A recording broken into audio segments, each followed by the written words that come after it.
Are you ready to decode today's most pressing financial trends? You're in the right place. Indeed, we bring you insights from industry leaders like Cathie Wood and Snider, who reveal substantial changes shaping our economy. Imagine compressing hours of analysis into minutes, empowering you to make smarter investment choices. Let's dive into Peter Diamandis' insights on the future of health and longevity, revolutionized by biotech advancements. But first, stay tuned.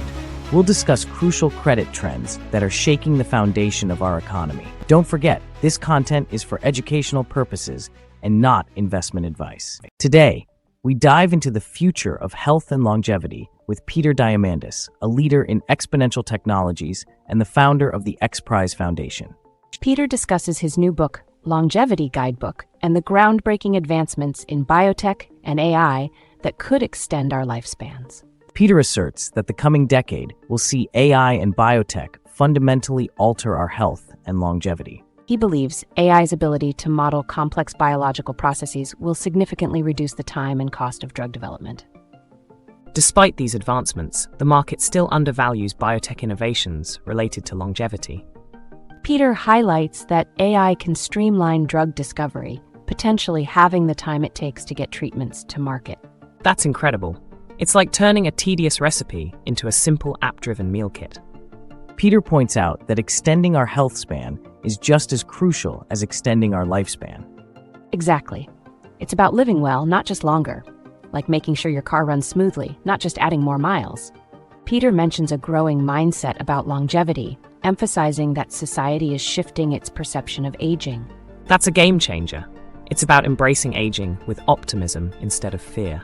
Peter forecasts a booming market for longevity innovations as society prioritizes health span. He believes that as public understanding grows, so will the financial commitment to these sectors. The conversation reinforces that managing our health proactively can lead to longer, more fulfilling lives. Exactly. Peter's insights highlight that we are truly living in a transformative era. In today's deep dive, we're analyzing the recent trends in consumer credit with financial expert Snider. Jeff highlights how this major plunge in consumer credit signals serious economic concerns. Jeff discusses the alarming drop in consumer credit usage, particularly as the holiday season approaches. That's right. With a decline of nearly $14 billion in just November, it paints a bleak picture for consumer confidence. And it raises the question, if consumers are paying down credit, why are long-term interest rates rising?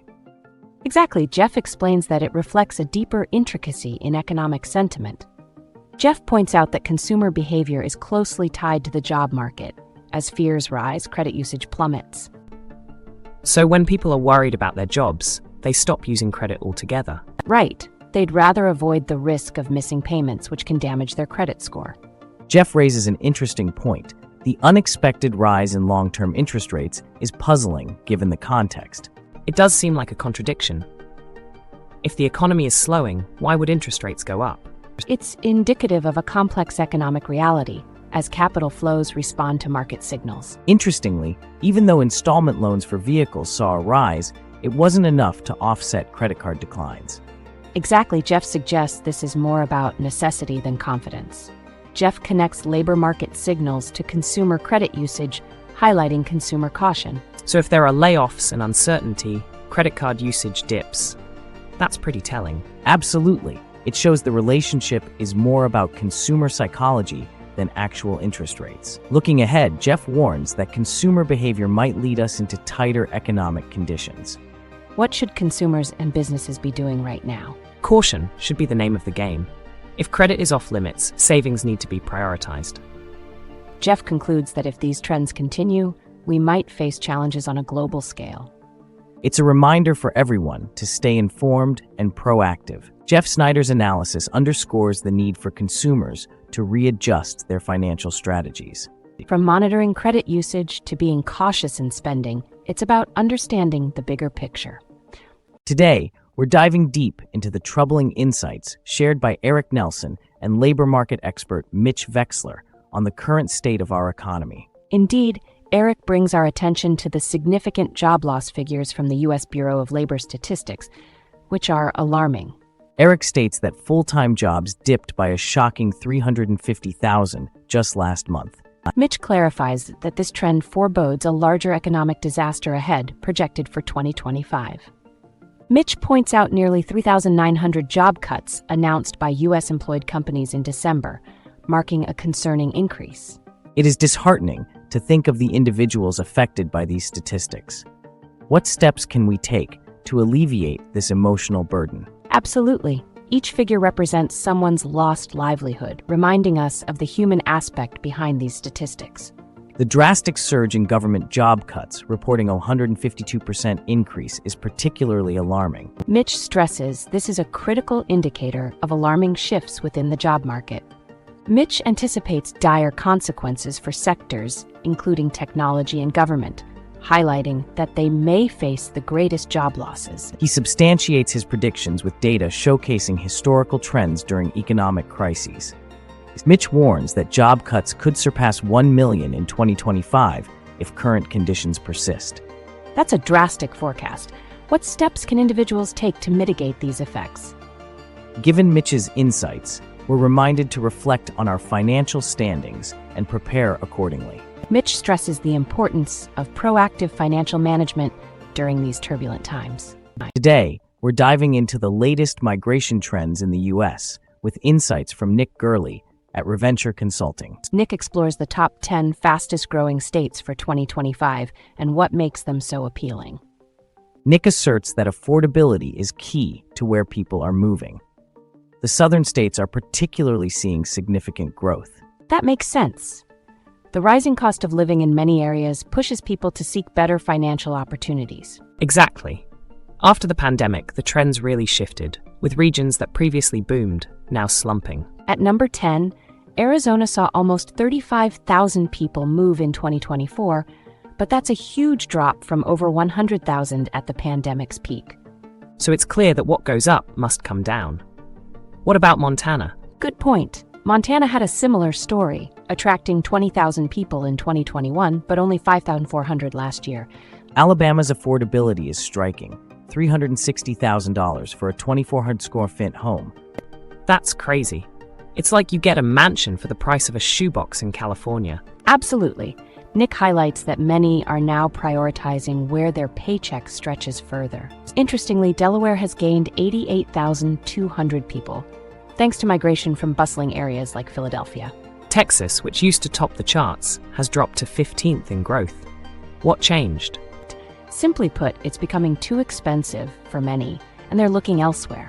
Nick predicts South Carolina will continue adding people at a rapid pace, benefiting from its relatively affordable housing.